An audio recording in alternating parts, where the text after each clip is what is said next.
Madam गेली 11 वर्ष मला पाळी यायच्या आधी पोटात खूप दुखतं. हं, मी हं. सोनोग्राफी करून आली. अगं सोनोग्राफीमध्ये ना तुला एंडोमेट्रिओसिस आहे.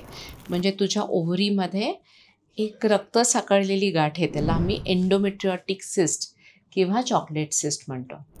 हे काय असतं माहिती आहे का? जेव्हा आपली पिरियड येत असते. पिरियड येणं म्हणजे काय? गर्भाशयाच्या आतला जो लेयर असतो ना, ज्याला आपण एंडोमेट्रियम म्हणतो, तो बाहेर पडणं म्हणजे आपली पिरियड येणं. हा जो लेयर असतो, हा बाळाच्या पोषणासाठी असतो. बाळ इम्प्लांट झालं की बाळाला ब्लड फ्लो मिळाला पाहिजे, बाळाचं पोषण झालं पाहिजे, बाळ छान रुजलं पाहिजे, त्यासाठी हा लेयर बनलेला असतो. पण हाच जर लेयर तुझ्या पोटामध्ये असेल, तुझ्या ओव्हरीजमध्ये असेल, तर दर महिन्याला तिथे पण पिरियड येतो आपल्याला. त्यामुळे पिरियडच्या आधी थोडं पोटात दुखतं, पिरियडमध्ये दुखतं, पिरियड निघून गेल्यावर सुद्धा दुखतं.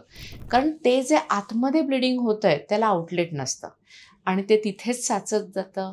त्यातला द्रव पदार्थ आहे तो आपल्या शरीरामध्ये ॲब्झॉर्ब होतो आणि फक्त ब्लडमधलं जे चिकट पदार्थ आहे तेवढाच तिथे साचला जातो.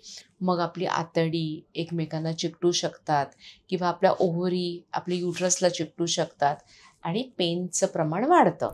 तर त्याची ट्रीटमेंट खूप वेगळी असते. त्याला सर्जरी आम्ही आधी ॲडवाईज करतो आणि नंतर मग पिरियड थोडेसे बंद ठेवण्यासाठी आम्ही मेडिसिन्स देत असतो.